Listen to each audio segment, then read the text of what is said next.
vaksin tidak vaksin, pasti kau mati. Kalau begitu, kenapa kau makan? Kenapa kau makan?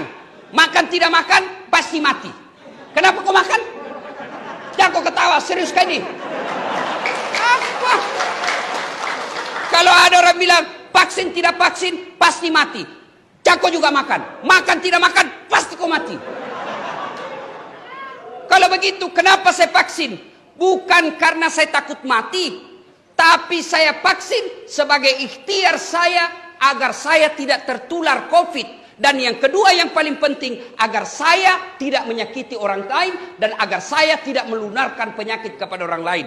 Saya rajin puasa, saya rajin tahajud, saya rajin Senin Kamis, saya rajin ngaji, ibadahku kepada Allah baik. Tapi saya sembrono dalam hidup, tidak pakai masker kemana-mana. Saya ganggu orang lain, saya menularkan penyakit kepada orang lain. Saya bukan orang baik, karena Nabi katakan, khairun nas anfa'uhum linnas. Sebaik-baik manusia yang paling banyak manfaatnya buat orang lain.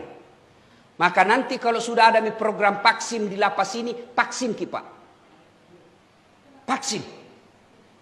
Nah bilang ada orang sudah vaksin Ustaz.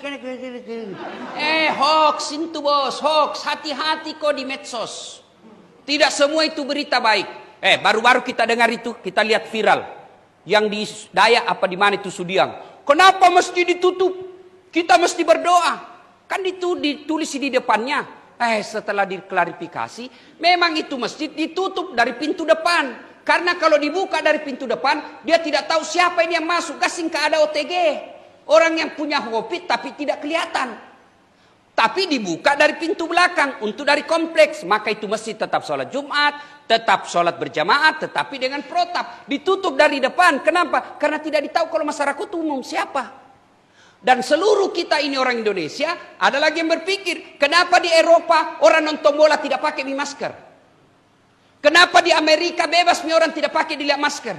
Begini bos, mereka Amerika dan Eropa sudah terbentuk yang namanya herd community. Apa itu artinya? Kekebalan bersama. Kenapa dia kekebalan bersama? Karena 80% masyarakatnya sudah vaksin.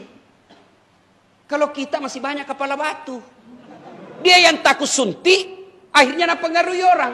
Sebenarnya banyak orang tidak mau vaksin bukan karena tidak percaya vaksin, karena takut dari suntik. Maka mempengaruhi orang.